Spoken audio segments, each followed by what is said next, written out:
Laura, no sé, Pablo, sí lo tenía presente, ¿verdad? Sí, absolutamente, pero está en otra llamada. Le acabo de reenviar el link, pero se está conectando en breve. Ahí está, justo. Y Vanu también lo tenía presente, pero no aparece, entonces.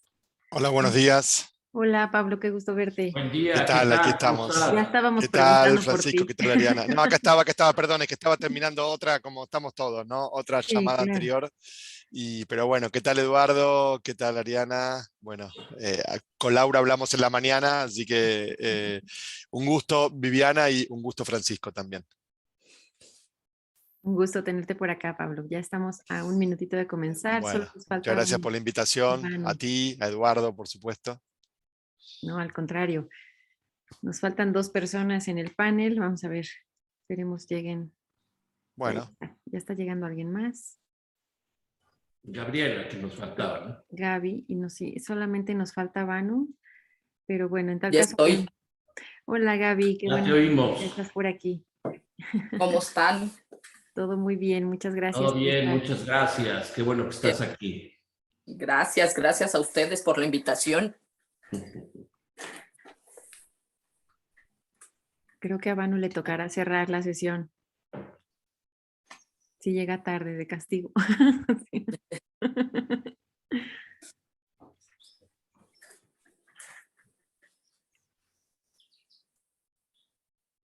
¿Cómo te fue ayer, Eduardo, en lo de la UACM?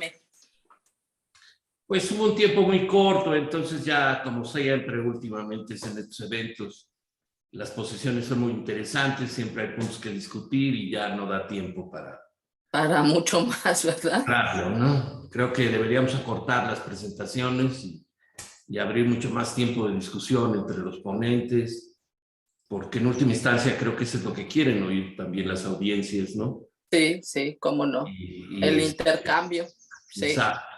Y ver la claridad entre las diferentes posiciones, que es, sí, creo, un punto central, ¿no? sí, Aclarar. sí, es cierto.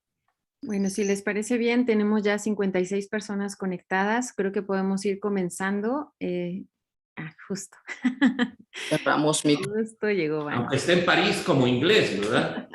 Exactamente, unos segunditos. Dear Vanu, hello.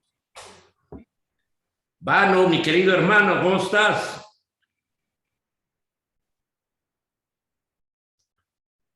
Vanu, can you hear? Yes, I can hear you very well. That's very nice to have you here. We are just starting. You see that, I just got a new pair of bifocals, like it's one of the biggest frame, that you can see or you can buy anywhere in Europe.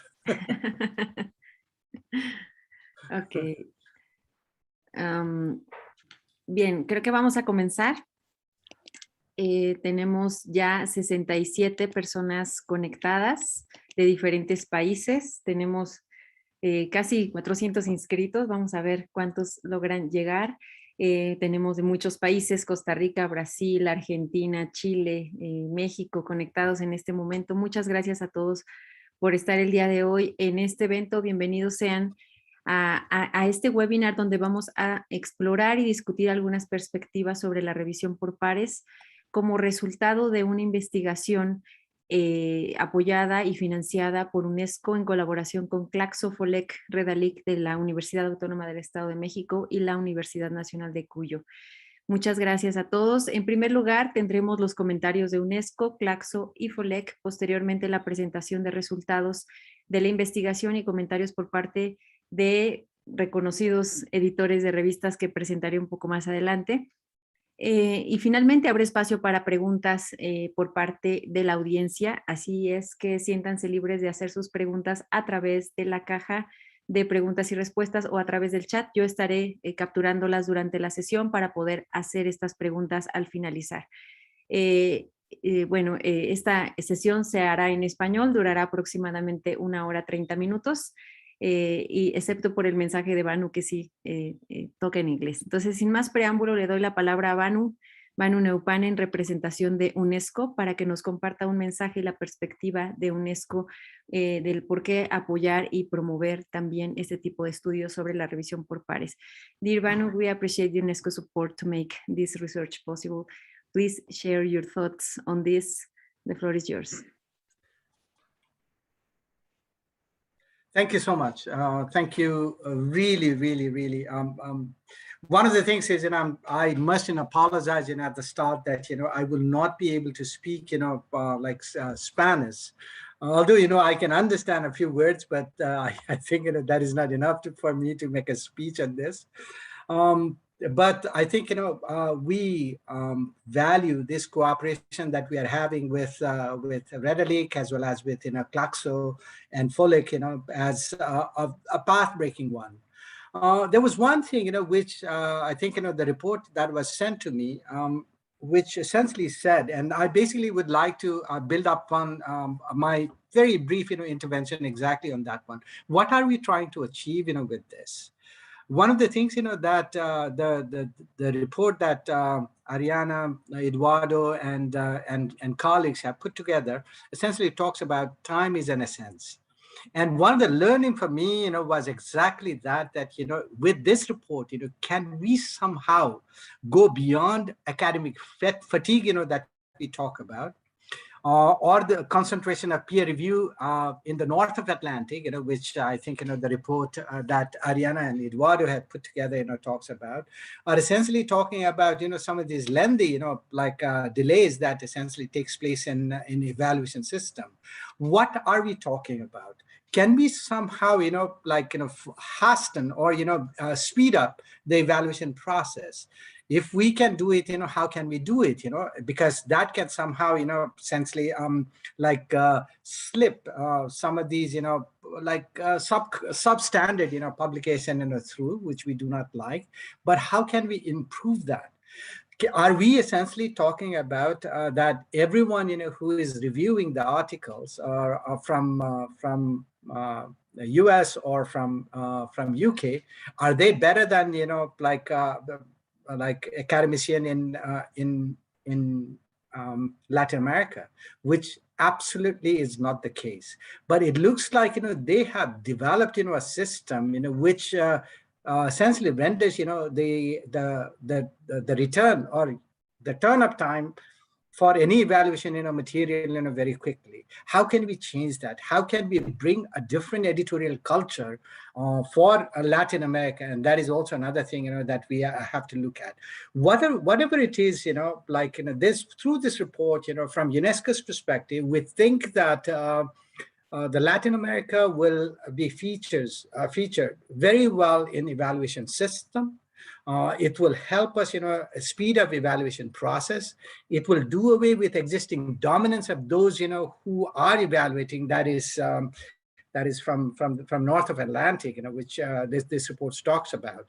It, in fact, increases accountability of evaluation process for students, for institutions, for funding agencies and organizations, so forth. The other thing is, it should also somehow, lead to develop a new performance system. So maybe, some specific measures as expectation from the outcome of research will somehow, come to forth. That's also another thing, that we're looking at. We're also looking at, like whether or not this report will somehow, provide us a way forward in scholarship of engagement, whether or not, you guys are all very seasoned in this particular discipline, and you will advise us, what needs to be done, beyond this to somehow improve the scholarship of engagement for this one. The other thing, that we also like to see that, okay, how can we somehow, this peer review be tailored to improve the image of those people, who are engaged in the peer review process. This is also, we are in fact looking at whether or not, this will somehow, develop a system of distinguishing, one institution product from another or not. This is also, we'll have to look at. The final thing is how can we somehow, like make this report or the finding of this report as a litmus test for funding for research.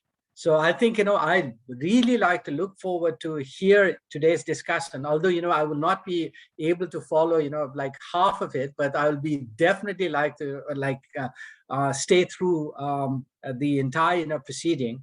And maybe, if there is anything that you think UNESCO must, take forward as an addendum to this particular exercise, or if you feel that you yourself have something up your sleeve that you want to give it to us, please do write to me. My email is very simple, that you can essentially look through the internet, and please do write to us. And if you need some funding support for this one, we'll be more than happy to provide it. So with that, over to you, Ariana. And thank you so much for inviting me and having me here at this meeting. Thank you so much. Thank you very much, Banu. You have a lot of homework for us. I think that this is very important. All the points you highlighted are very important to discuss peer review processes in order to, well, improve quality and improve perhaps the global conversation of the production of Latin America and the interaction with other regions. Thank you so much. Okay, we will work on that. Ahora es el turno de Pablo. Pablo, en representación de Claxo, Pablo, director de investigación, le pedimos que nos comparta la visión de Claxo respecto a este tema, respecto a este proyecto. Adelante, Pablo. Ariana, muchas gracias. Bueno, saludos para todos y para todas, para Banu, para Gabriela, para Viviana, para Francisco. Realmente es un honor para nosotros estar aquí. Es un compromiso también, una responsabilidad. Digamos, agradezco a Ariana, como dije antes, Ariana Becerril, Eduardo Aguado, por supuesto también, por liderar de cierta manera este proceso y por tomar la iniciativa de, digamos, organizar este encuentro, este panel, este conversatorio y convocar a Claxo para el mismo. Traigo, en mi caso, un saludo de, digamos, Karina Batiani, nuestra secretaria ejecutiva, nuestra máxima autoridad de Claxo, que está, por supuesto, comprometida con estos temas y que por cuestiones de agenda también y de funcionalidad hoy no nos puede acompañar, pero por supuesto que estamos aquí con Laura Robelli, quien va a ser presentada dentro de poco y que coordina el FOLEC, el Foro Latinoamericano de, digamos, Evaluación Científica, justamente trabajando en estos temas. Algunas palabras breves para no robar tiempo tampoco a los comentarios luego que nos van a hacer justamente los digamos, especialistas, Francisco, Gabriela, Viviana, a quienes vuelvo a saludar cálidamente.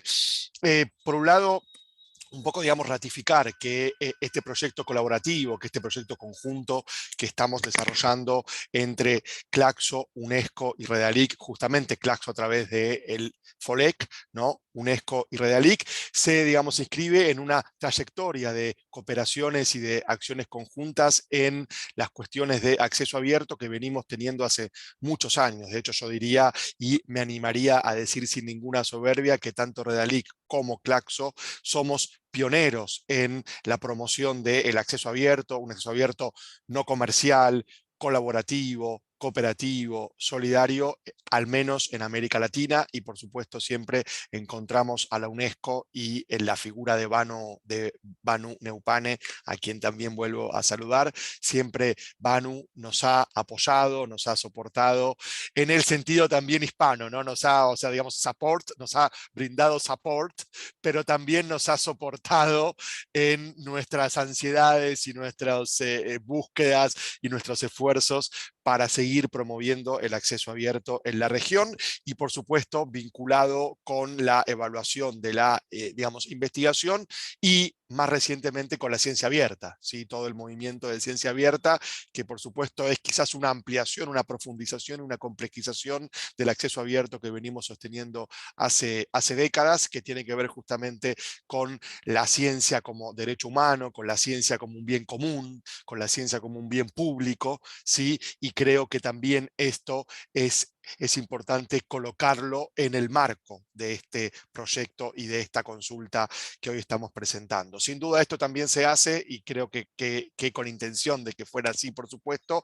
en la Semana Internacional del Acceso Abierto y en el marco de las diversas actividades y, digamos, recursos que tiene Redalic, que tiene Claxo, que tiene nuestra alianza Amelica. Bueno, Claxo ha generado diferentes espacios a donde pueden acceder justamente a contenidos científicos en acceso totalmente abierto, libre, gratuito, y esta consigna de importa cómo abrimos el conocimiento construyendo equidad estructural, ¿sí? La vinculación del acceso abierto y la ciencia abierta con contrarrestar o con enfrentar y hacer frente a las desigualdades estructurales de las sociedades y a las desigualdades también de los sistemas científicos, ¿no? Creo que es importante también poder, digamos, reconocer que estas cuestiones no solo son abordadas por, digamos, UNESCO, como ya hemos dicho, desde hace inclusive varias décadas, sino que también el ISC, ¿no? Digamos, el International Science Council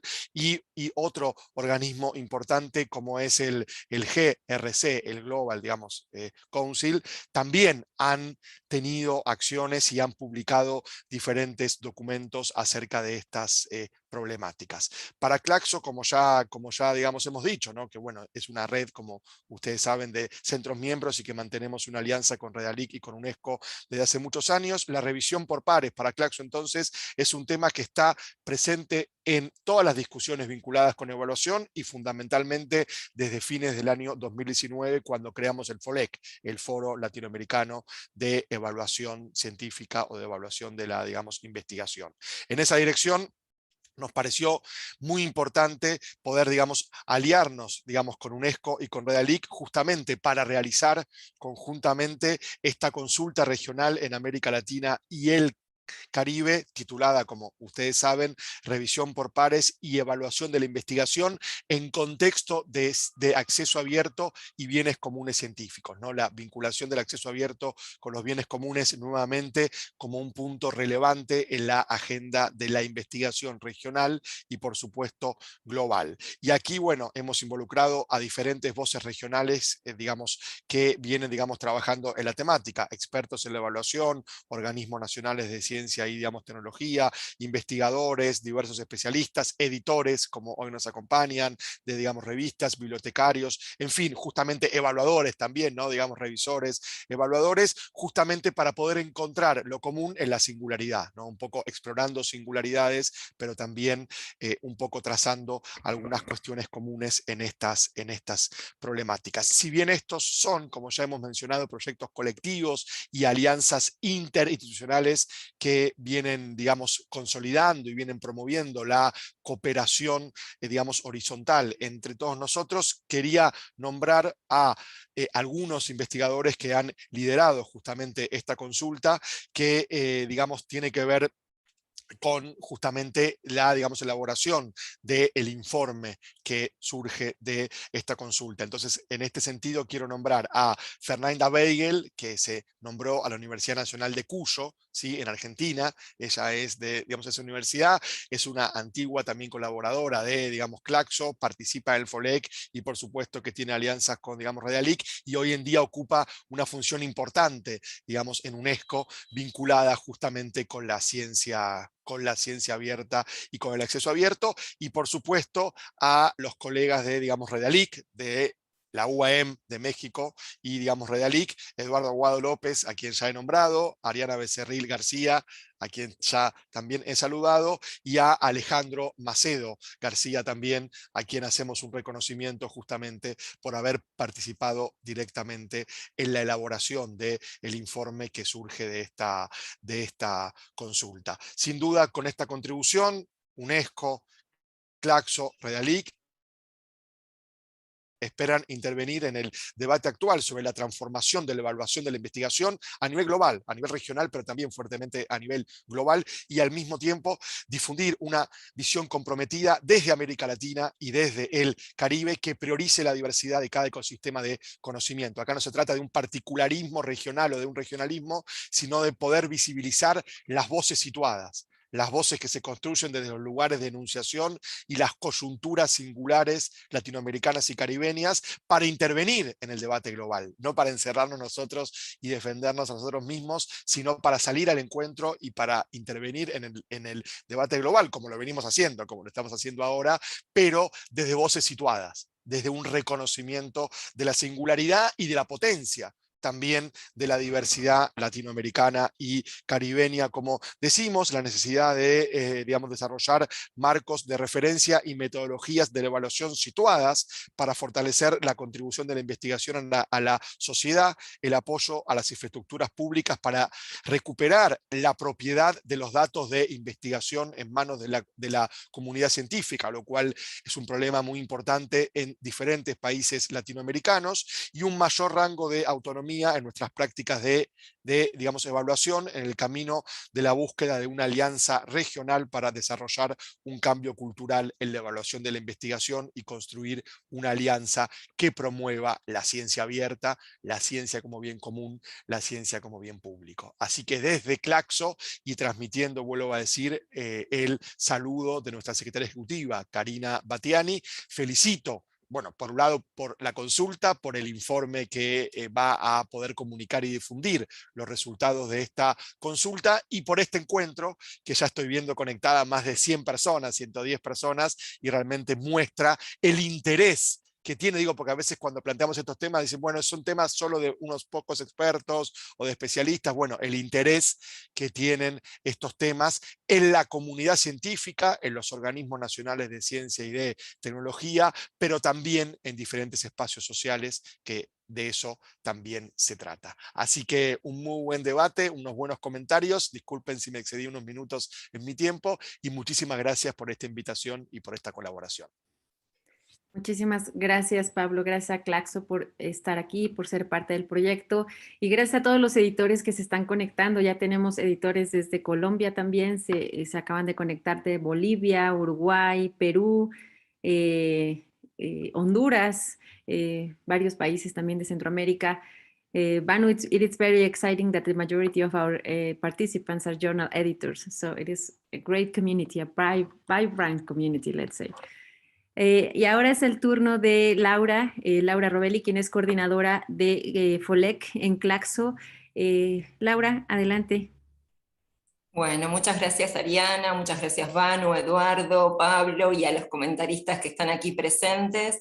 Brevemente mencionar que desde el FOLEC, desde el Foro Latinoamericano de Evaluación Científica, la revisión por pares es una de las cuestiones centrales que estamos trabajando en la transformación de la evaluación de la investigación desde América Latina, que nos parece una contribución fundamental para el registro de la ciencia, que son procesos que se han desarrollado durante mucho tiempo para garantizar en la medida de lo posible la solidez y el rigor de las publicaciones académicas, y que ese papel tiene que seguir desarrollándose y fortaleciéndose, pero no nos es ajeno al FOLEC y a quienes intervenimos en ese espacio, que en los últimos tiempos la revisión por pares y la labor de los editores y editoras ha tenido una creciente demanda, y a su vez, como bien saben Ariana y Eduardo y Banu, se han documentado también muchas debilidades en el proceso de revisión por pares previo a la publicación.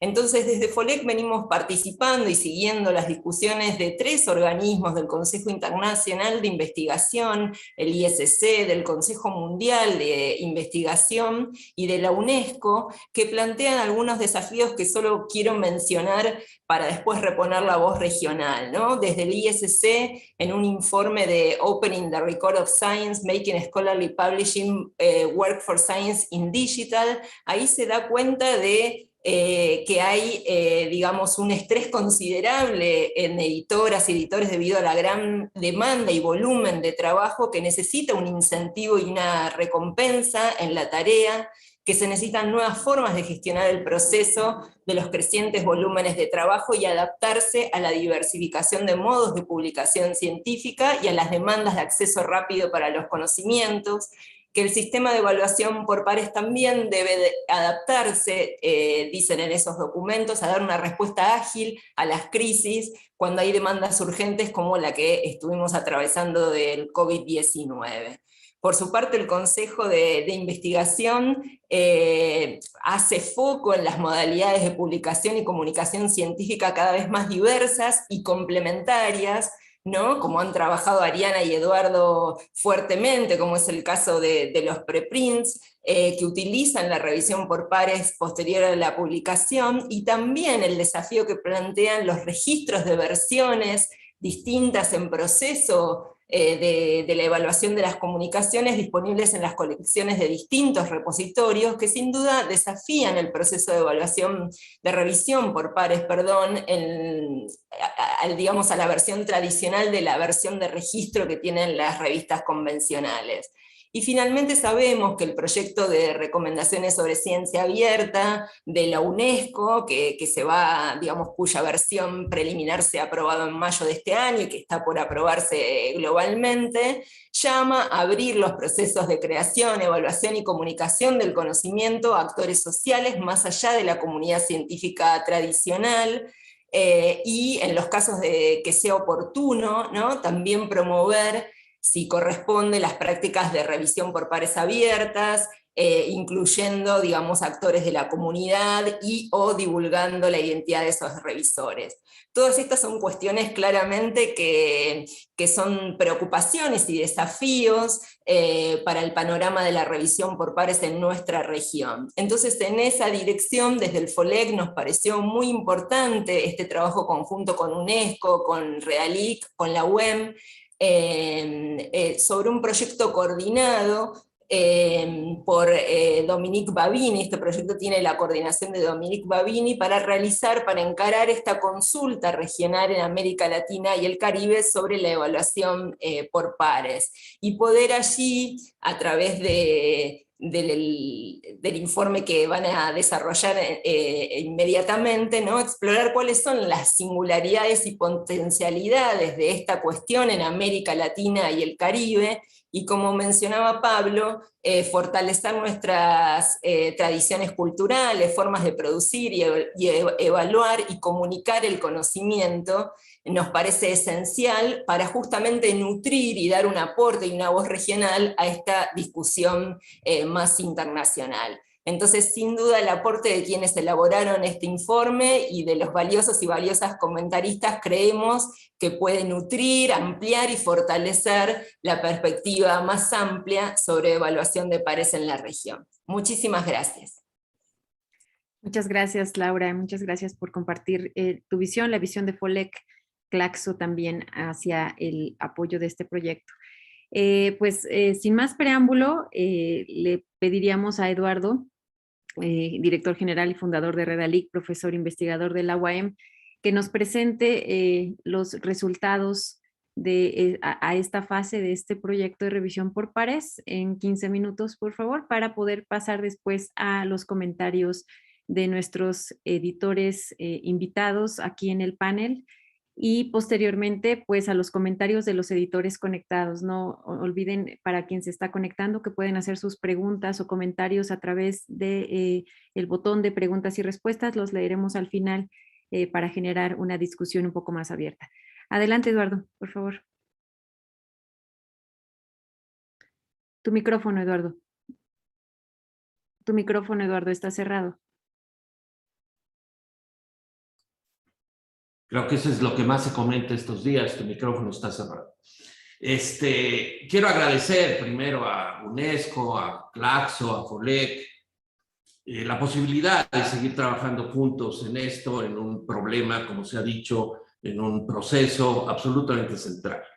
También agradecer mucho a los comentaristas, porque no solamente los reconozco y los conozco desde hace mucho tiempo como académicos y he venido siguiendo sus aportaciones, sino también reconozco el trabajo como editores, que eso no es simple, es decir, jugar por un lado el papel como académicos y por otro lado tener un papel como editores. Además, tanto Francisco como Gabriela, como Martinovich, Viviana, están asociados a redes de editores. Y eso para nosotros resulta fundamental, porque creemos que no solamente han desarrollado un trabajo fundamental en el fortalecimiento y en la profesionalización del trabajo editorial a través de estas redes, sino creemos que tal vez haya que abrir un consenso para poder establecer algunas prácticas comunes el día de mañana para mejorar estos procesos, y sin duda entonces necesitaremos actores regionales para ir llegando a ciertos consensos. Antes de presentar algunos datos y resultados, me gustaría plantearles que para el grupo de investigación, para el cuerpo académico de la Universidad Autónoma del Estado de México y de Redalic, la evaluación se ha convertido en un punto central de nuestras interrogantes. Y dentro de ello se ha convertido también el proceso de revisión por pares. Se ha convertido en un programa de investigación para nosotros de lo que esto es la primera parte. Y aquí me gustaría exponerles una primera idea de cómo nosotros articulamos el trabajo, porque también tiene sus pequeñas particularidades, porque somos académicos, pero también por alguna circunstancia estamos coordinando esta red, Redalic, y también Amelica, y esto nos obliga a plantear nuestros trabajos de investigación como académicos con una particularidad. Primero, tenemos información en bruto muy importante de más de 1.500 revistas que nosotros normalizamos. Y eso es algo fundamental, un trabajo importantísimo de Redalic y que ocupa buena parte del tiempo y de los recursos de Redalic. Cada documento que llega se normaliza la institución, se normaliza al país, y eso nos permite tener información que podemos procesar con alto grado de confiabilidad. Claro está, con la limitación de lo que viene o nos informan los editores. Ahí, en el otro punto, ya no podemos intervenir. Por el otro lado, no solamente procesamos la información, trabajo con más de 600 editoriales y más de 1.500 revistas y más de 1.500 millones de autores, no solamente procesamos esto en nuestros servidores, sino que nuestra función siempre es buscar obtener información para mejorar los procesos, en este caso editoriales, o los procesos de comunicación científica. Y entonces ahí empieza nuestro trabajo de investigación a ser un poco, a tener particularidades, llamémoslo así. Por un lado, definimos una pregunta y un problema. Después de definir y procesar los datos, pensamos y buscamos formas de visualización automatizada. Es decir, cuando ustedes ven una imagen en los informes o en los artículos, nosotros ya procesamos esto automáticamente. Porque lo que buscamos es que el día de mañana el artículo, el indicador que generemos, lo podamos generar, ojo, para las 1.500 revistas, para los 1,5 millones de autores, para los 200 países y para las más de 10,000 instituciones. Entonces, el día de hoy, digamos, ya estamos en este proceso donde Redalic tiene la posibilidad de, con la información, los indicadores que aquí mostrarlos a cualquier nivel de una manera automatizada. Entonces, eso también nos lleva a otra lógica. No es solamente para nosotros hacer una gráfica, sino es programar las formas de visualización con la nueva tecnología para poder instrumentarle esto. Y lo que vamos a presentar aquí también el día de mañana, buscaremos hacer una página particular en el ámbito de cada revista para poder expresar las características de la revisión por pares. Cada vez que se entra a una revista en Redalic, hay un indicador que dice el promedio de revisión por pares, junto con otro conjunto de indicadores que procesamos a través de los datos, como el porcentaje de producción externa, etcétera, etcétera. Entonces, esto para nosotros es importante, porque no procedemos nada sin hacer estos pasos, sin normalización, sin manejo de toda la información y sin la posibilidad de automatizar para dar estos datos a todas las entidades que trabajan con nosotros. En ese sentido, dentro de nuestro programa de investigación tenemos múltiples miradas. Estamos en la fase empírica, aunque tenemos un conjunto de notas desde la perspectiva cualitativa y desde la perspectiva teórica conceptual. Sin embargo, aunque la problemática, como bien decía Laura, es parte de una discusión, y ahora la discusión sobre revisión por pares abiertas y demás, nos gustaría tratar la discusión y la de los comentaristas, si es que es posible, sobre el ámbito del análisis, que es básicamente empírico para no irnos a otras dimensiones, sin duda importantes, pero para poder explorar esto. Y en ese sentido que les pediríamos una reflexión sobre la representatividad y la validez de estos resultados, sobre la metodología y en qué medida esta metodología propuesta presenta límites o cómo la podemos enriquecer a partir de la información que tenemos. Por el otro lado, sobre el nivel analítico y la visualización, como estamos presentando la información, porque no solamente se busca presentarla en un artículo o en un informe, sino expresarlo el día de mañana en la web para tanto editores como países, como instituciones y demás. Y por el otro lado, explorar si tenemos nuevas líneas analíticas, empíricas, a través de las cuales podríamos ir. Es decir, otras líneas de las cuales ya les podemos hablar, que nosotros estamos iniciando, es el análisis en función de en dónde y quién publica y a diferentes aproximaciones sobre las diferencias dentro de estas comunidades de conocimiento.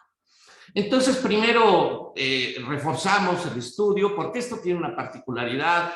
Estos primeros datos se trabajaron con 596 revistas indexadas en Redalyc de todas las áreas, que tienen más de 160,000 artículos, pero que tenían una particularidad, que teníamos datos de ellos desde 2005 a 2018, y que a todas estas revistas no les faltaba un solo fascículo, porque queríamos entender la evolución, las tendencias, las particularidades de grupos completos de información. Ahora ya, digamos, estamos en otras fases del análisis. Todavía no tenemos resultados, pero ya tenemos un análisis de más de 1,000 revistas y hemos ampliado el universo, y donde solamente estamos tomando ya el último año, habiendo identificado tendencias que empezaremos a ver que nos parecen sólidas, y entonces empezamos en otros análisis. Entonces, esta característica del universo me parece esencial. Por otro lado, los primeros resultados, ¿no? Bueno, pues el tiempo. Primero, definir que el proceso es una práctica consolidada, lo que nos parece esencial. Porque en el 2005, menos de 4 de cada 10 revistas presentaban información sobre esto. Y el día de hoy, el 95% de todas las revistas y de todos los artículos presentan información sobre esto, lo que nos parece entonces que la práctica se ha normalizado en toda la región, y eso es un motivo para celebrar, diría yo, y es un motivo de transparencia. Y por el otro lado, el resultado más importante que encontramos es el tiempo que tarda esta información que se vierte en los artículos, que también tienen sus propias limitaciones metodológicas, que es que las ciencias sociales ocupan 213 días, 205 las ciencias naturales, y 162 las humanidades, pero que en todas hay un crecimiento, sobre todo en las ciencias sociales y las humanidades, muy importante en el tiempo de este periodo que se analiza. Es decir, donde nosotros podríamos preguntarnos que la complejidad del proceso, las nuevas tecnologías, etcétera, etcétera, el uso de OJS, la automatización, bla, bla, bla, no ha ayudado a los tiempos en este proceso. Y no quiero desconocer la complejidad de esto.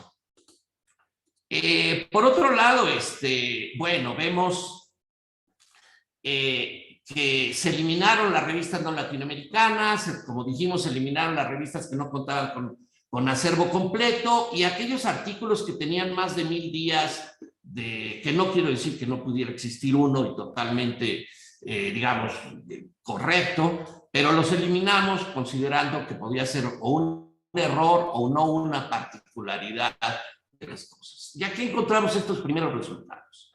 donde se ve cómo las diferentes áreas, en la parte superior izquierda, partían de procesos muy distintos. Las ciencias naturales y exactas ya en el 2005 planteaban casi la mitad, 5 prácticamente de cada 10, ya presentaban información, mientras evidentemente artes y humanidades solamente una cuarta parte presentaba información sobre esto.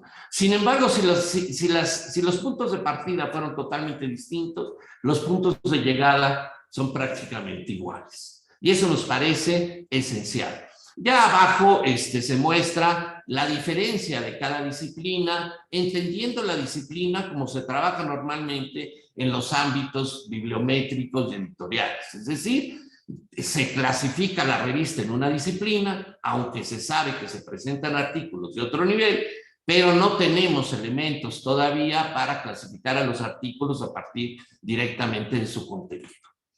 Y aquí están los resultados fundamentales, tanto de las ciencias sociales, que incrementan el tiempo en 85 días, artes y humanidades lo incrementan en 62, y las ciencias exactas y naturales pasan de 194 a 265.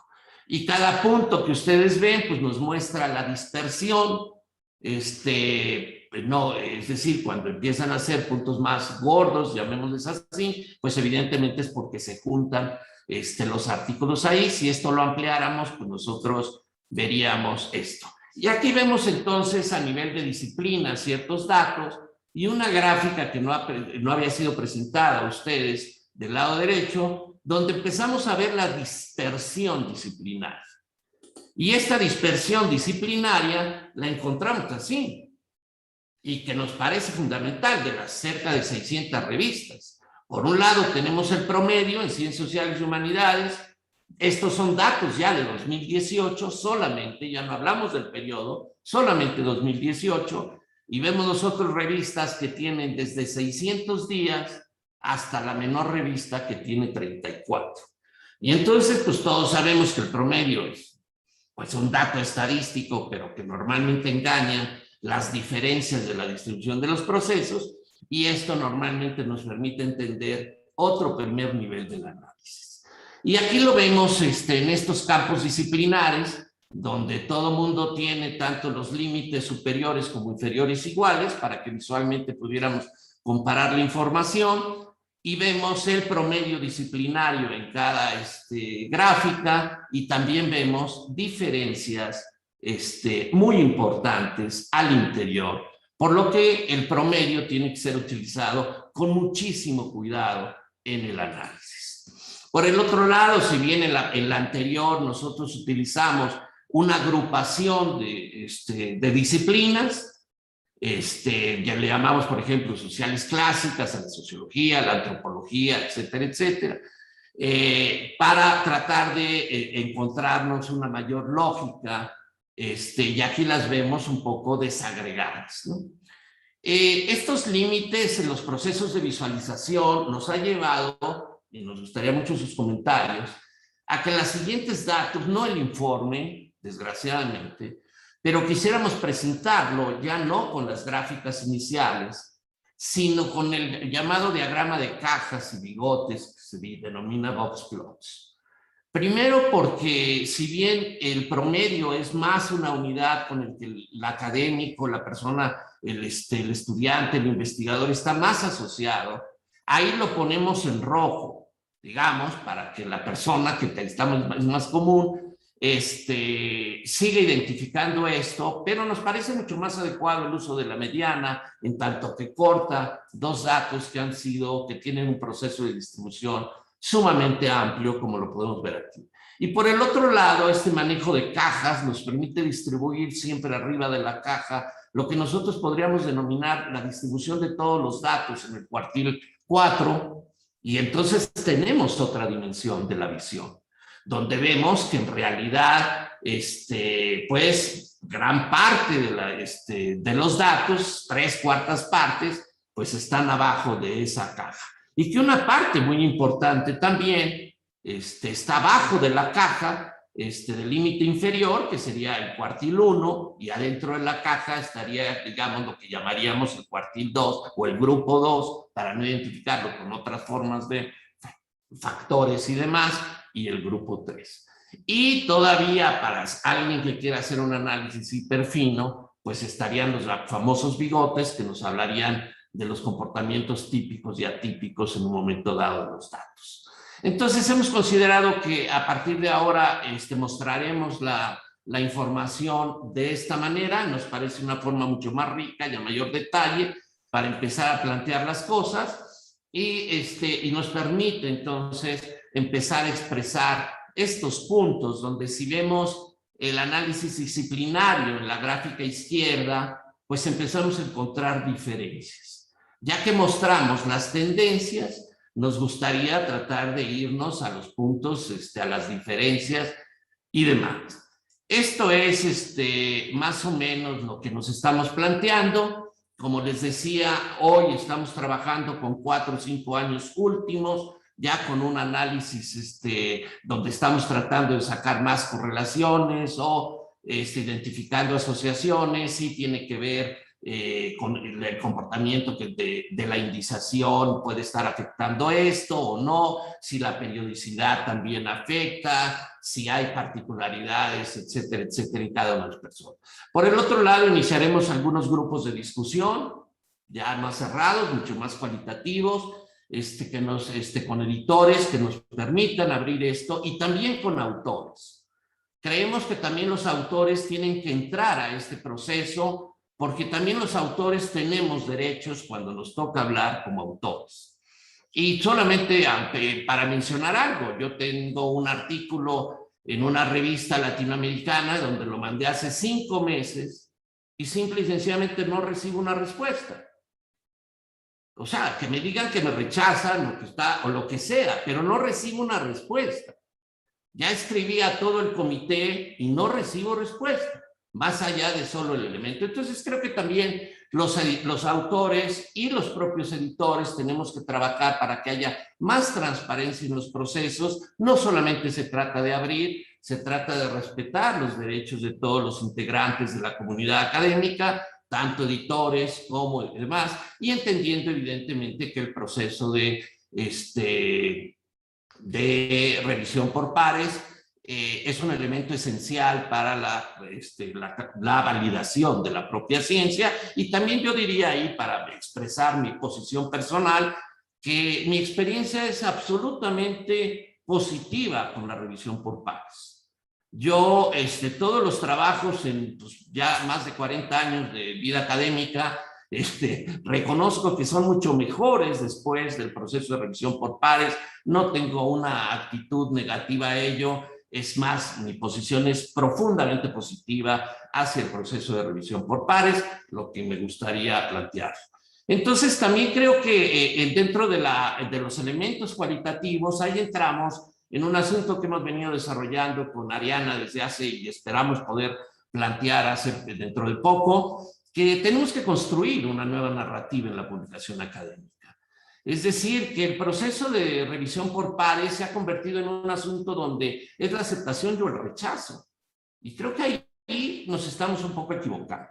Y queremos hacer un análisis de los formatos de evaluación para ver si en realidad están dirigiendo a la aceptación al rechazo, que en general diría yo que sí, en el primer análisis, en lugar de considerar todo este grupo de académicos que terminamos evaluando como una infraestructura social que otorga valor agregado al conocimiento. Porque si nosotros estamos hablando que mínimo se publican alrededor de 10 millones de artículos, sin contar a los asiáticos, ¿no? Al año, pues entonces estamos hablando que mínimamente estamos hablando de 20 millones de autores, de autores evaluadores que participaron en el proceso de evaluación. Y si a esto le ponemos mínimo de 4 a 7 horas para poder la evaluación del artículo, estamos hablando de una infraestructura de valor agregado que nos parece esencial.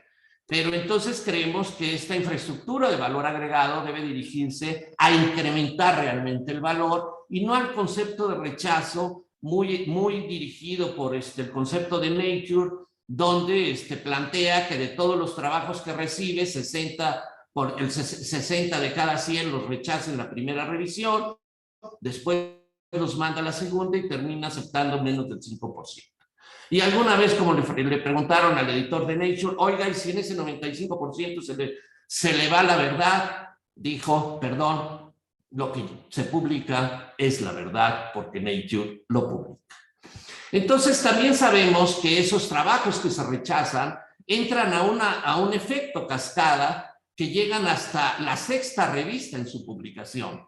Y también se ha encontrado que esos trabajos que han sido rechazados 5 veces, luego han sido profundamente madurados y muchísimo mejores que los que se presentaron en una vez. Entonces ese es un énfasis que quisiéramos tomar y ver a la revisión por pares como una infraestructura social de valor agregado al conocimiento y no solamente como el que acepta o rechazo, y nos parece una lógica de narrativa mucho más adecuado para revalorar no solamente el trabajo del editor, sino el trabajo de más. Y por otro lado, creo que hay que hablar del autor, de la transparencia de estos procesos, que creo que hay que buscar incorporarlos a los OJS y demás, para hacer más transparente todo el proceso y evidentemente dentro de nuestra perspectiva vincularlo a los procesos de evaluación. Con esto yo terminaría la presentación y, y pasaríamos a la ronda de comentarios, y antes de todo agradezco a todos los ponentes y a ustedes lo que nos van a apoyar a decir.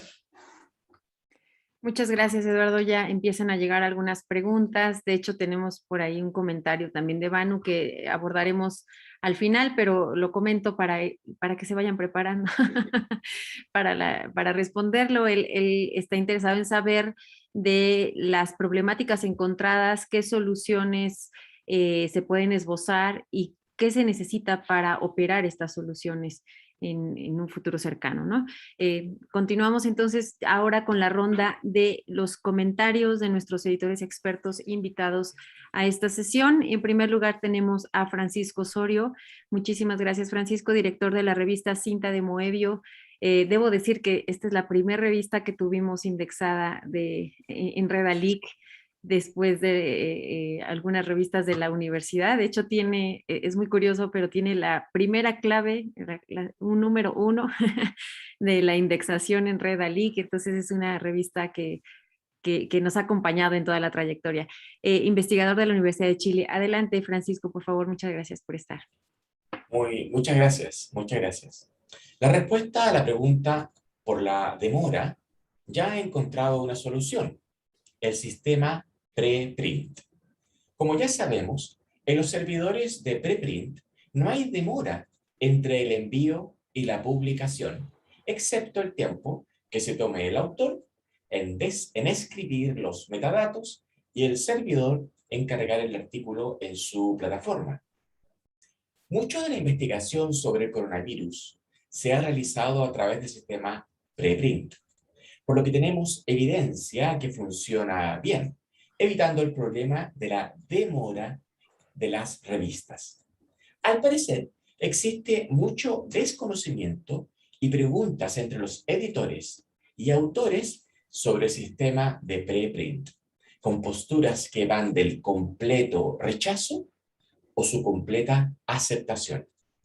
En este último caso, el sistema de preprint se integraría al flujo editorial de las revistas. En otro ámbito de esta conversación, sugiero considerar el tiempo que toma el autor en enviar su artículo a la revista y el tiempo en que el editor confirma su recepción. Es un tiempo que agrega más angustia al autor. Cuando la revista confirma la recepción a través de una plataforma, el autor recibe un frío mensaje automático que poco calma su ansiedad.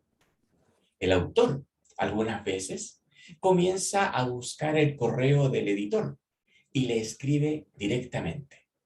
En otros casos, cuando las revistas funcionan a través de correo electrónico, el autor manda su artículo, pero lo vuelve a enviar 2 días después, a veces cada 2 o 3 días, hasta recibir confirmación del editor.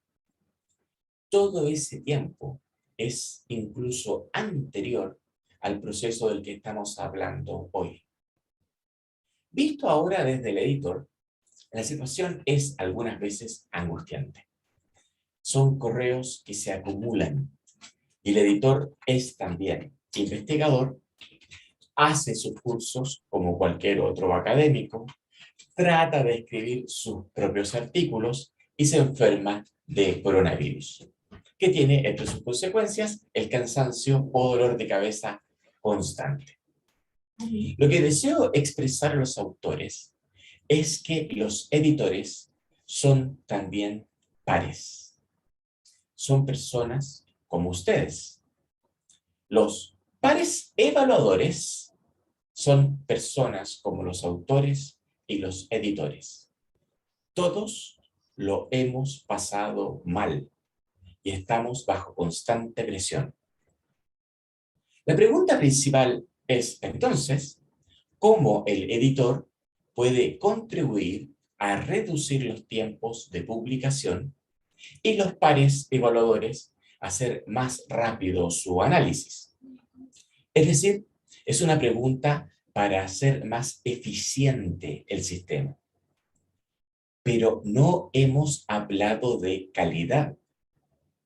Si entendemos el trabajo del editor y los pares evaluadores como algo mecánico, donde no hay creatividad o pensamiento crítico, entonces claro que podemos reducir los tiempos de espera.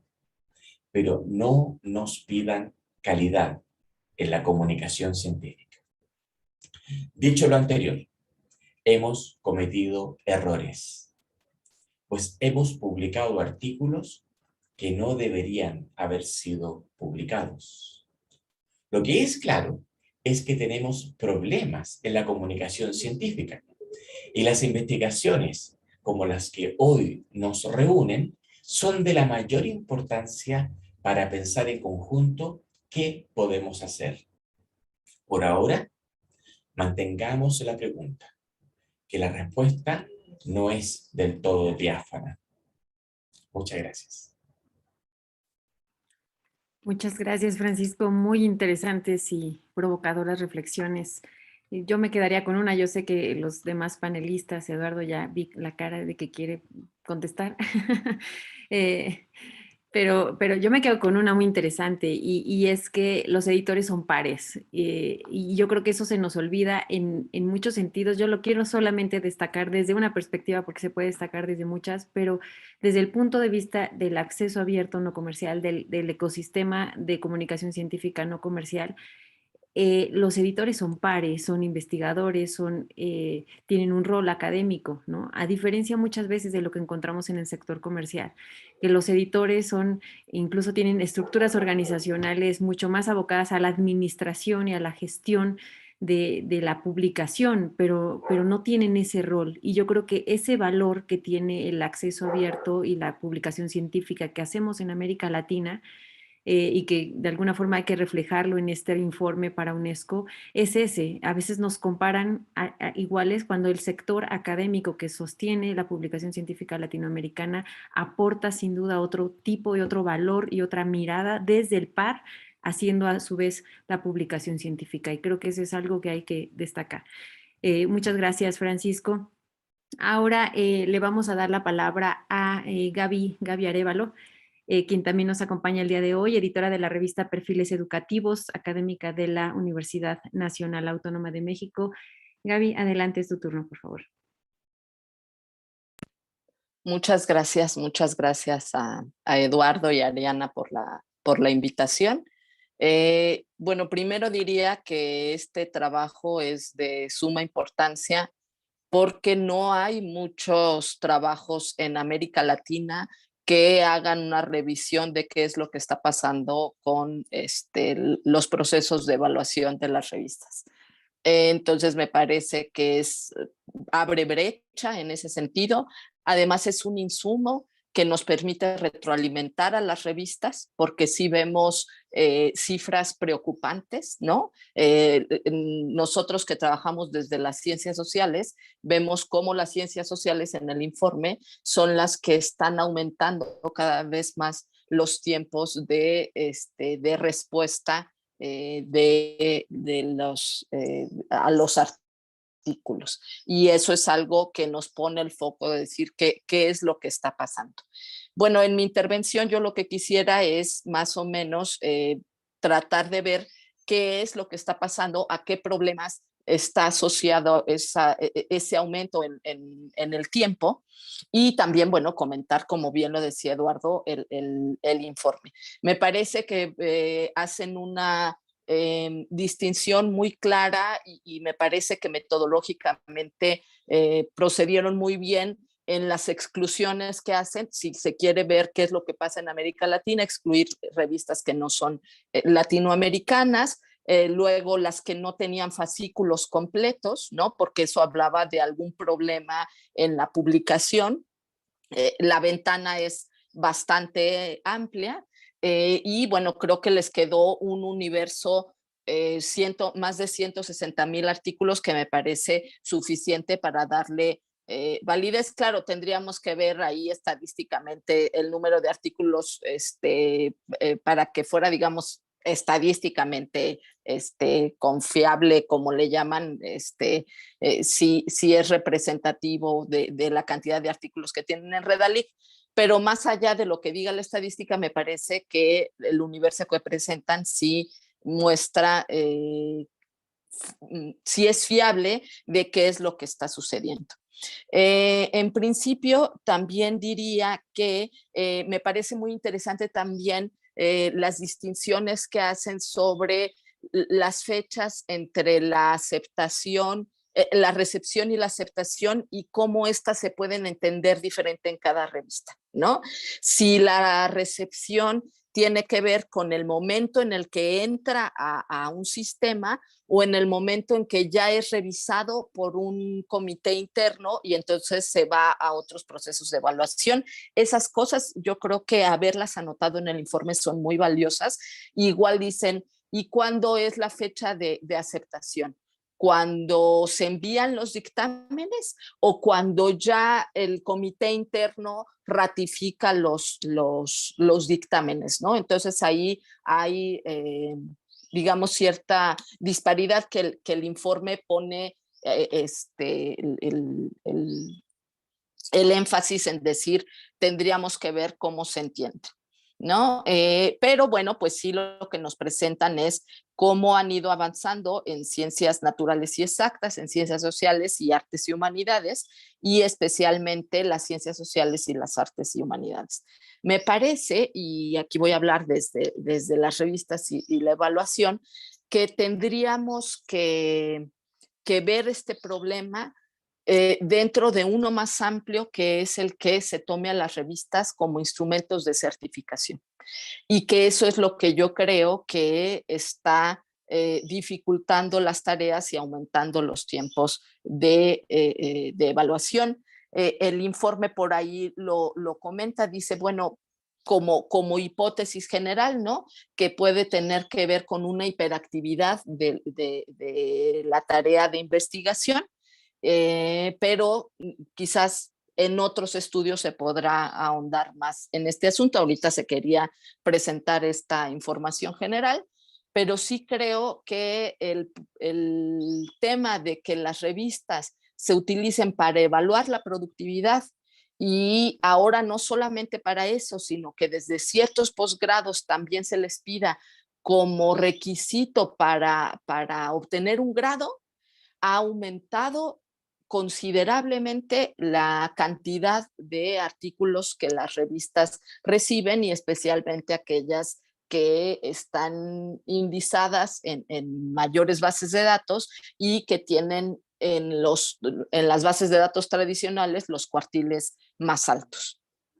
Entonces, yo creo que ese es un problema que tendríamos que sortear, de tratar de separar las revistas como instrumentos de certificación.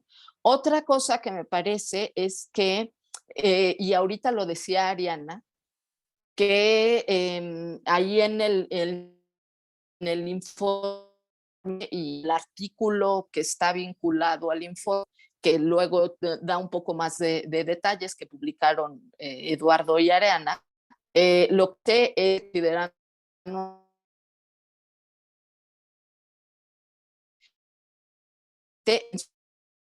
normalmente son sostenidas con fondos públicos. Me parece que eso da una característica que lo que encontramos cuando las revistas que se hacen con fondos públicos y son de acceso abierto, es que tenemos menos recursos para conformar equipos editoriales que puedan dar una respuesta suficiente a la demanda que tenemos de artículos, ¿no? Lo que decía nuestro compañero de la revista de Cine, que son pares los que participan en esta actividad, pues eso yo creo que se tiene que poner en perspectiva, porque efectivamente las revistas de anglosajonas muchas veces conforman equipos que se dedican exclusivamente a eso. No solamente es, por ejemplo, dar la evaluación, cosa que no pueden realizarse desde las revistas de América Latina porque no hay los recursos suficientes. Entonces yo creo, lo que decía Eduardo, que en un futuro sería bueno correlacionar cuál es el tamaño de los equipos editoriales y cuál es el incremento que han tenido las revistas en el envío de materiales. Desde Perfiles Educativos les podemos decir que hemos tenido incrementos en los últimos 3 años, por lo menos del 20% en el envío de materiales con respecto al año anterior. Entonces, bueno, pues eso muestra como la dificultad.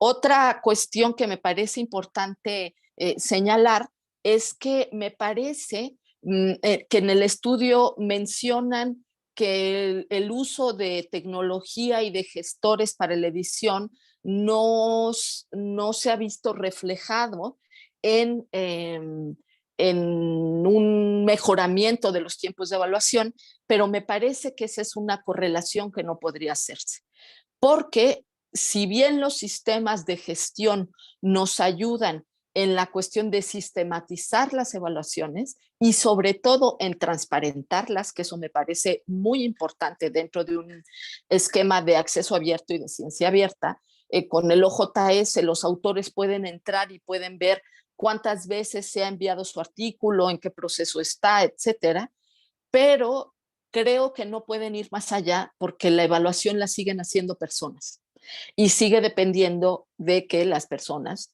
contesten a las invitaciones que se hacen para evaluar. Y ahí lo mencionan, ¿no? En algún punto del informe dicen, bueno, pues también se ve que cada vez hay, digamos, como menos respuesta, ¿no? Por parte de las investigadoras, los investigadores, a las solicitudes de evaluación. Y ahí me gustaría entrar a un tema que me parece muy importante porque el propio informe lo dice, lo manejamos normalmente dentro de la jerga, que es el tema del ecosistema, pero que tendríamos que plantearnos esto qué implica. Y me parece que efectivamente tenemos un ecosistema de la edición y tenemos un ecosistema de la edición en América Latina que tiene como contexto el acceso abierto y la ciencia abierta. Y creo que ese ecosistema lo que nos dice es que tendremos que mantener un equilibrio entre los diferentes actores y los diferentes procesos. Así tendría que ser cualquier ecosistema. Cuando algo se sale de equilibrio, entonces empiezan a verse los problemas. Y creo que en este equilibrio tenemos que pensar que las investigadoras, los investigadores, les investigadores, no pueden ser solamente autores, ¿no? Hay una corresponsabilidad en evaluar la producción de otros y creo que eso se ve impedido por las cuestiones de la evaluación que no reconoce las tareas de dictaminación. Entonces, lo que nos encontramos muchas veces en las revistas es que tenemos autores produciendo, pero no recibimos la misma respuesta cuando se trata de evaluar, incluso de los propios autores que nosotros publicamos, ¿no? Lo que nos levanta focos rojos de publicamos a alguien y después le solicitamos un dictamen y resulta que no tiene el tiempo. Entendemos que no tenga el tiempo, pero ahí vemos un problema. Lo mencionaba por ahí nuestra compañera de Claxo, el asunto del reconocimiento. Yo desde hace mucho he planteado que yo creo que el asunto no tendría que ser sumar más certificaciones a las tareas de la edición. No creo que sea positivo que ahora empecemos a dar puntos para quienes realizan las tareas de evaluación, sino que esto se vea como un asunto de corresponsabilidad y de solidaridad. ¿Qué es lo que yo planteo? Que si alguien en sus informes presenta que que publicó un artículo, presente que al menos revisó otros 2, porque a esa persona lo revisaron 2 personas. Y entonces esa nos da más esta idea de corresponsabilidad y de solidaridad, ajeno o por lo menos tratar de salirnos de estos asuntos de la certificación y de la productividad, que es los que les digo que tendríamos que tratar de desvincular a las revistas para que no tuviéramos estos problemas. Porque lo que es cierto es que sí, los autores tienen estos derechos de los que habla Eduardo, de recibir respuestas prontas y demás, pero que muchas veces las revistas nos vemos impedidas. Y ya nada más para cerrar, porque estoy fuera del tiempo que me dieron, diría también que tendríamos que plantearnos el asunto también de la racionalidad de la producción. Creo que estamos planteando este asunto solamente desde el lado de los autores que tienen necesidades de producir y producir vinculados a una evaluación, y tendríamos que pensar también en los lectores. Me parece que los preprints sí dan una salida a este problema, pero no es necesariamente lo que hemos visto, por ejemplo, ahora en la pandemia, es que los repositorios muchas veces se han tenido que bajar artículos que efectivamente presentaban información errónea sobre los procesos de las vacunas, etc.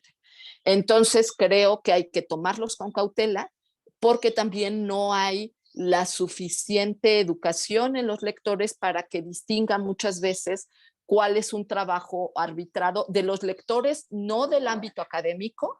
Ojo, por supuesto que del ámbito académico sí pueden distinguir entre un trabajo ya arbitrado y evaluado y entre uno que no lo es, sino que es un preprint, pero el lector común que dentro del ecosistema de ciencia abierta tendría que ser un actor importante, no tiene todavía los elementos para distinguir esto y eso tiene cierto riesgo. Pero también esta lógica de decir, bueno, entonces subamos todo un preprint, sigue alimentando este asunto de la productividad, de sigamos dando respuesta a tenemos que presentar 5 artículos en un año, etcétera, pero no estamos pensando si esos artículos realmente están siendo leídos y consumidos. Yo creo que Redalic, por ejemplo, tiene también, y sería interesante mostrar esto, que tanta lectura tienen los artículos que se alojan, ¿no? Y entonces ahí veremos también si tendríamos que poner también elementos de racionalidad a este asunto de publicar y publicar y publicar. Y yo lo dejaría por el momento hasta aquí. Muchas gracias, Gaby. Gracias por las importantes reflexiones. Interesante escuchar la perspectiva de las revistas como instrumentos de certificación, la presión que hacen los sistemas académicos también hacia las revistas, el impacto en el uso de la tecnología, en la revisión por pares, el rol de los lectores. Bueno, muchas ideas que habrá que discutir. En un momentito más estamos ya captando muchas preguntas al respecto. Muchas gracias, Gaby. Ahora es el turno de Viviana Martinovich. Viviana, muchas gracias por estar con nosotros el día de hoy, editora ejecutiva de la revista Salud Colectiva y del Instituto de Salud Colectiva de la Universidad Nacional de Lanús, Argentina. Bienvenida, adelante. Muchas gracias por la invitación y por compartir estas ideas que son tan centrales en la práctica de la edición de todos los días de nuestro trabajo. Voy a retomar primero algunas de las cosas que estuvieron mencionando para después dar mi opinión al respecto. Creo que los tiempos van a seguir ampliándose si se sigue saturando el sistema, como decía Gabriela, con exigencias para volumen, porque el problema acá, no creo yo, voy a discordar con Gabriela, yo creo que las revistas deberían seguir siendo instrumentos de validación de la ciencia que se produce, pero que no debería en los sistemas de evaluación haber una exigencia de cantidad de artículos, porque creo que eso es solo funcional para un sector industrializado que gana grandes sumas de dinero con esas cantidades, y que sí, que sea un instrumento de validación, pero no que en los sistemas de evaluación no esté incluida la cantidad, ¿no? Comparto con Eduardo la idea de que las prácticas están muchas veces vaciadas de sentido y que no se trata de aceptar o rechazar mecánicamente, sino que hay que recuperar cierta esencia original de lo que era la práctica de la revisión por pares, y que eso me parece que es un punto súper interesante para abordar, ¿no? En el artículo citan un trabajo de Melinda Baldwin, en el que ella aborda la dimensión histórica de la práctica de revisión por pares, y si bien ella menciona que es una práctica que se inicia formalmente en el siglo XIX, desde mi punto de vista la práctica de socializar y discutir previamente un trabajo antes de enviarlo para que sea publicado, está presente en muchísimas instancias académico-científicas, no es exclusivo de las revistas, y que aparece incluso que antes de la aparición de las revistas en el siglo XVII. Es decir, al leer la correspondencia de Descartes, de Newton, de tantos referentes del siglo XVII, queda claro que había una discusión previa a la publicación formal de ideas, ¿no? Y creo que nosotros como en la práctica de autoría también deseamos eso. Lo que deseamos es que el trabajo se discuta y se consensúe antes de publicarlo. Entonces, visto desde esta perspectiva, la revisión por pares no es una práctica exclusiva de las revistas científicas, ni fue creada en el siglo XX, sino que es una práctica históricamente consolidada que tuvo distintas manifestaciones y que creo que tiene que ver con las propias características de la narrativa científica. Es decir, desde sus orígenes las ciencias no fueron una expresión individual, no es que alguien mencionaba, digo, yo hago un postulado y sale, sino que la práctica científica desde sus orígenes se proponía generar consensos y discusiones colectivas. De ahí que la esencia de la revisión por pares es eso, la discusión y el acuerdo respecto de algo antes de la publicación. Y esto es así desde hace varios siglos y es parte de la esencia de cómo las sociedades generan conocimiento científico, ¿no? Ahora bien, en la actualidad hay algunos aspectos que considero que son realmente preocupantes en el sistema de comunicación de las ciencias que tergiversan ese sentido original y vacían de contenido las prácticas. Y no solamente las prácticas de revisión, sino que están vaciando de creatividad la propia práctica científica. Y esto no lo digo yo, digo, hay grandes editoriales de, por ejemplo, de Bruce Albert, editor de la revista Science, o Randy Sheckman, o Marcia Engel, incluso en New England Journal of Medicine, digamos, hablando de los efectos nocivos de esa intromisión de una lógica capitalista industrial dentro del sistema de comunicación de las ciencias, que generan una distorsión de todos los valores, ¿sí? Entonces, y de alguna manera, no solamente en el sistema de revisión por pares, sino que desvaloriza o relega los temas innovadores o poco trabajados, se va hacia áreas estimula una hiperproducción de textos, que está bien, eso es funcional para determinados sectores industriales, pero que en América Latina nosotros tendríamos que cuestionar ampliamente esa hiperproducción de textos que solo benefician a un sector, ¿no? A nosotros no nos beneficia en nuestro cotidiano ese sistema, ¿no? Y esta saturación del sistema, la sensación es que transformó a toda la cadena en una especie de fast food. De hecho, en los entornos productivos altamente industrializados se redujeron los tiempos de revisión, pero se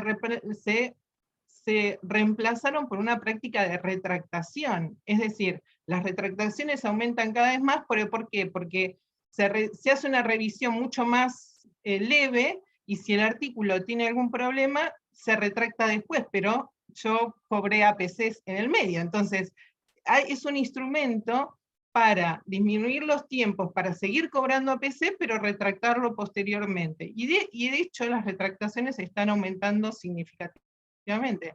Ahora, esa saturación del sistema no es nueva, ya viene de los años 60, ya el mismo concepto de Big Science, incluso ese trabajo ya clásico de Weber, donde habla de la Big Science que estaba destruyendo la ciencia, y que ya había en la década del 60 infinidad de bibliografías sin leer. Es decir, no es un efecto nuevo, esto no es del siglo XXI, esto ya tiene 40, 60 años de existencia en el sistema, solo que creo yo y entiendo que los conceptos de acceso abierto, y sobre todo el de ciencia abierta, vinieron a poner una expresión política, ¿no? De política científica, y de empezar a discutir estos temas, ¿no? Ahora, en este punto, ustedes mencionan en el artículo la idea de la fatiga académica. Y digo que tiene que ver con esto, con la saturación del sistema, y que eso es un claro beneficio para determinados sectores. Ahora, desde nuestra práctica cotidiana, ¿qué es lo que... ¿Cómo nosotros podemos modificar desde nuestra práctica? Voy a poner el ejemplo particular de nuestra revista. ¿Qué es lo que podemos hacer en ese flujo de trabajo? Está claro que la tecnología, comparto con Gabriela, que la tecnología per se no modifica ninguna práctica, sino que son las acciones humanas las que van a generar cambios en las prácticas. Y en este caso, agilizar los procesos de revisión y de publicación se tiene que tornar para la revista en un eje central para poder cambiar algún escenario, porque es realmente un proceso bastante complejo. Ahora, ¿qué pasa? En el artículo mencionan ustedes que las revistas mensuales eran las que, tasas, si no me equivoco, si no recuerdo mal, tenían los promedios más altos. Y eso se debe a que si nos pasó a nosotros también, digamos, en cuanto crece el volumen de artículos recibidos, se ralenta necesariamente todo el cuerpo de revisiones, porque la capacidad operativa del equipo editorial sigue siendo la misma. Entonces, por más intención que tengamos de mejorar, si se amplía el número de artículos que pasan a revisión externa, necesariamente se extiende el tiempo. Ahora, ¿cuáles son los otros elementos que pueden extender ese tiempo? Obviamente un flujo de trabajo poco ágil, o falta de respuesta, o que no haya claras las responsabilidades, también eso puede generar demoras, pero también que pasen a revisión externa artículos que tienen grandes problemas metodológicos, o los problemas que pudieran tener, también generan una ralentización de todo el proceso. ¿Por qué? Porque generalmente los artículos que tienen muchos problemas es más difícil que se involucren, que haya revisores que se involucren en la tarea, prefieren no hacerlo, y si se involucran es un proceso mucho más largo, porque hay muchas mejoras que hacerle al artículo, entonces va y viene, falta esto, falta el otro, y eso demora muchísimo el tiempo de la revisión. Ahora, en nuestro caso, ¿qué nos pasó concretamente? Nosotros tuvimos un crecimiento, tenemos constantemente un crecimiento de artículos recibidos. En 2020 recibimos 470 trabajos, y esto nos llevó a rediseñar todo el flujo de trabajo. Y nosotros implementamos yo sé que Eduardo lo criticaba, pero implementamos una preevaluación. ¿Pero por qué? Porque no tenemos capacidad operativa para movilizar 470, 500 revisiones. La verdad es que no la tenemos, y tenemos que ser muy claros en cuál es nuestra capacidad operativa, cuántos trabajos podemos publicar, porque si no, después se da otro problema. Si nosotros dejamos entrar todo ese universo, después va a llegar una instancia donde va a haber una cola de publicación que tampoco es buena. Digamos, dejar entrar mucho, después implica que hay que tener capacidad de procesamiento de publicación. Entonces, nosotros incorporamos una instancia que está conformada por el editor responsable, un coordinador de revisiones, tenemos una persona exclusivamente dedicada a coordinar todos los procesos de revisión, y hay entre 18 y 20 editores asociados, que es ese cuerpo el que define en 10 días, no más de 10 días, si el artículo pasa a revisión externa o no. Y ahí tomamos una idea de la revista eLife, digamos, que también socializada en todo este cuerpo de editores y editoras, en la cual debía pasar a revisión externa aquellos artículos que tuvieran altas posibilidades de ser publicados. ¿Por qué? Porque si no, desde nuestro punto de vista, se hace muy, casi imposible, digamos, terminamos dando un mal servicio. La edición entendida como servicio editorial, terminamos dando, digamos, nos van a terminar odiando los autores, entonces lo que queremos hacer es, como de hecho desde nuestros comienzos teníamos una analogía con un restaurante de pocas mesas. A nosotros nos gustaría que poder tener un restaurante de pocas mesas con un muy buen servicio y que la gente tenga una experiencia gratificante en ese proceso. Bueno, para lograr eso no podemos tener volumen. El volumen es fast food, necesitamos tener esquemas más controlados, pero no decimos que, bueno, nuestra revista, no, lo que habría que modificar son los sistemas de evaluación, hay que dejar de evaluar cantidad, porque la cantidad no le resume, o sea, no le funciona, para nosotros no sirve, es funcional para aquellos que cobran APCs, porque la cantidad es lo que le da volumen de ganancia, pero para nosotros no es así, entonces se da como una especie de paradoja en la cual nosotros no tenemos en América Latina entornos productivos, científicos y editoriales altamente industrializados, pero los sistemas de evaluación sí privilegian esos entornos. Entonces, ahí creemos que hay una cuestión compleja.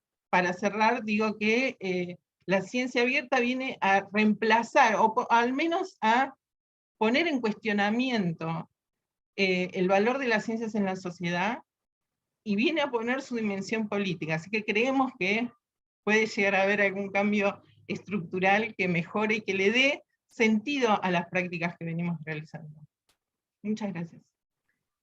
Muchísimas gracias, Viviana. Realmente interesante también entender cómo desde el punto de vista del capitalismo y de la presión que para las editoriales comerciales resulta beneficioso, ¿no? Para el caso latinoamericano, no, bueno, no es nuestro caso, no es nuestro contexto.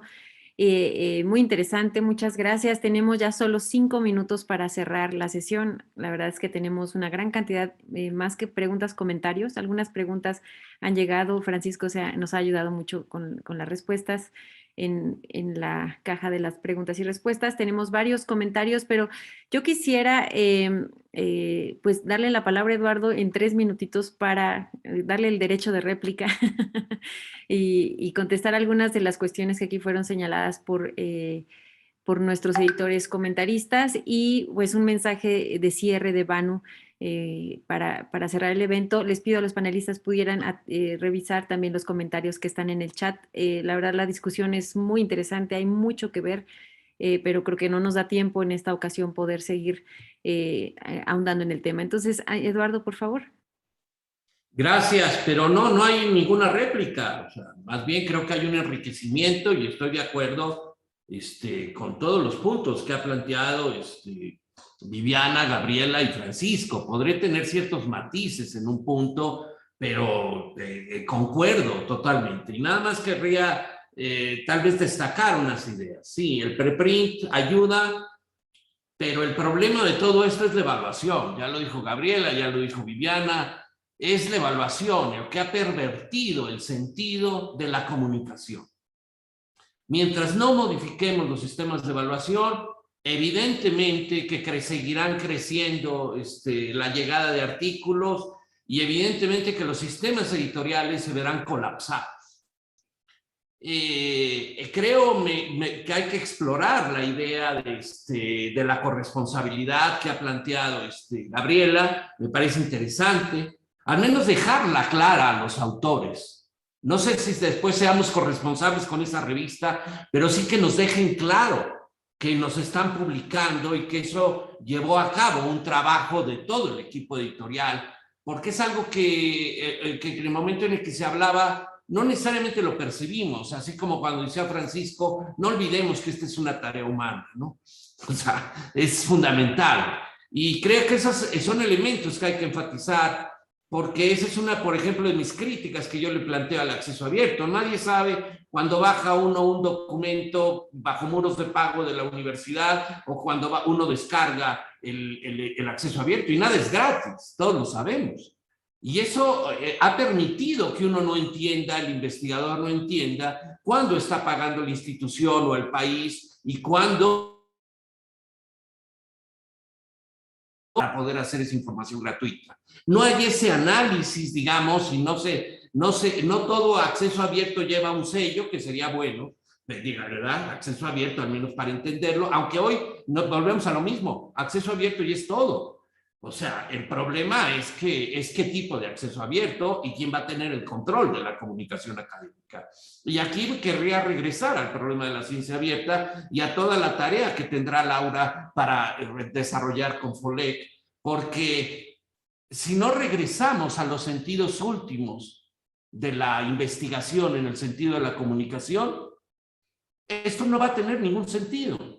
Y podremos hablar de elementos que hay que aclarar, la recepción y la aceptación, y que sería muy padre que se pusiera el primer envío y segundo envío y el cuarto envío para que se entendiera la complejidad de lo que implica el proceso de revisión por pares, pero eso no soluciona el problema de fondo.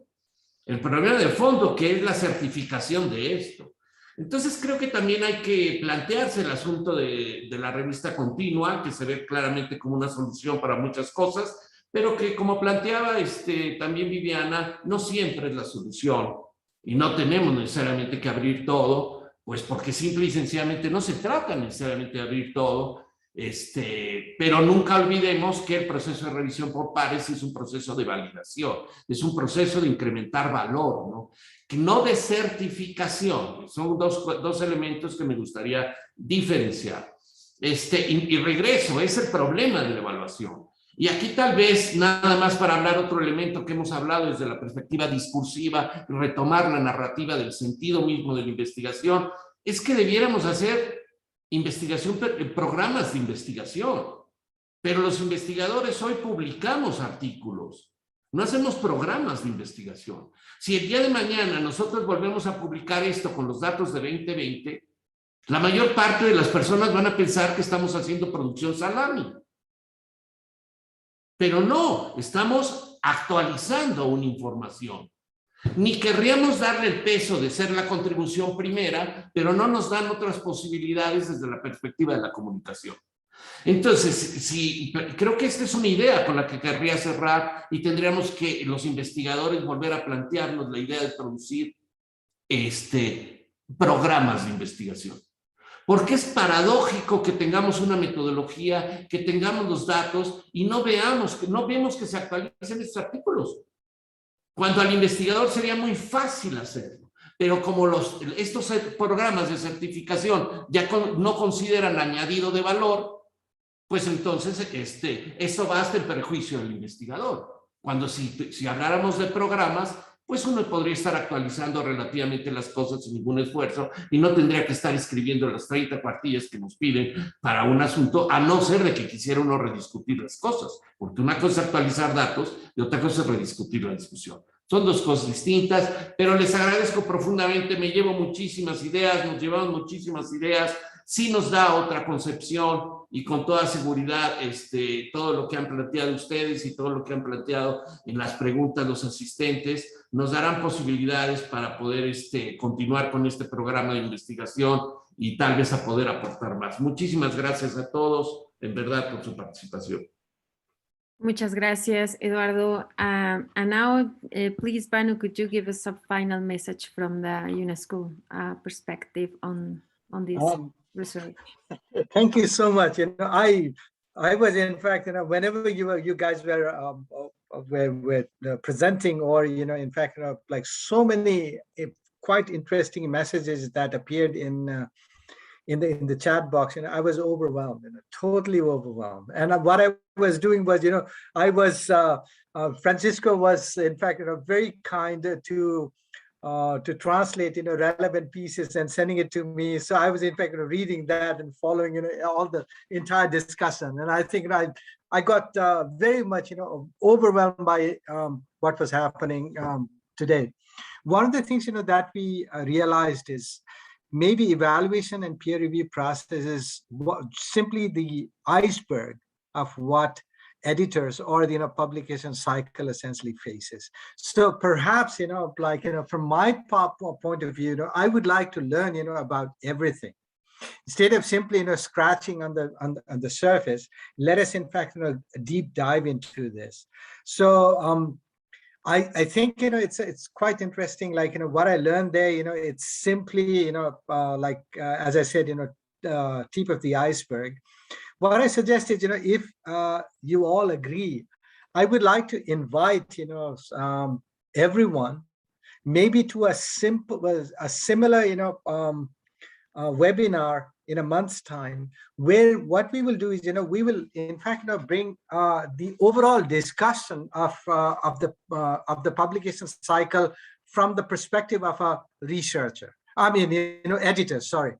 And then what we will do is we'll try to identify a few things that editors would like our intervention to move forward, essentially to recognize a few things, but at the same time take it up as a research challenge or something that can be done in say early 2022.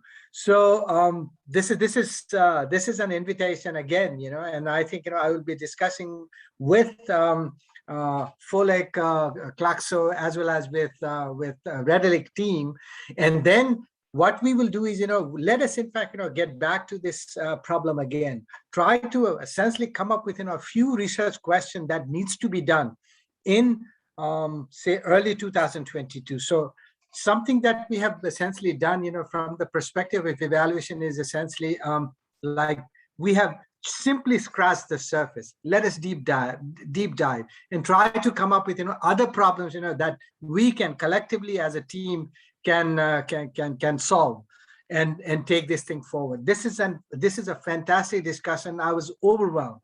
And I look forward to interacting as well as working with you in the days to come. Thank you so much. And it was, in fact, wonderful. Thank you. Over to you, Ariane. Thank you very much, Banu. Thank you very much to UNESCO, Claxo, Folek, all the people involved.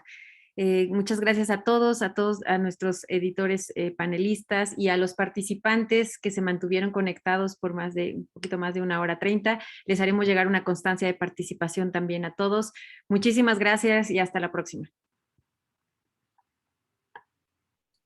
Francisco, Laura, Viviana, Gabriela, queridísimo Banu. Excelente, muchas gracias. Gracias por todo, gracias por participar. Nos llevamos muchas ideas, en verdad. Gracias. Gracias. Nosotros también, gracias a ustedes. Excelente. Muchas gracias. Gracias.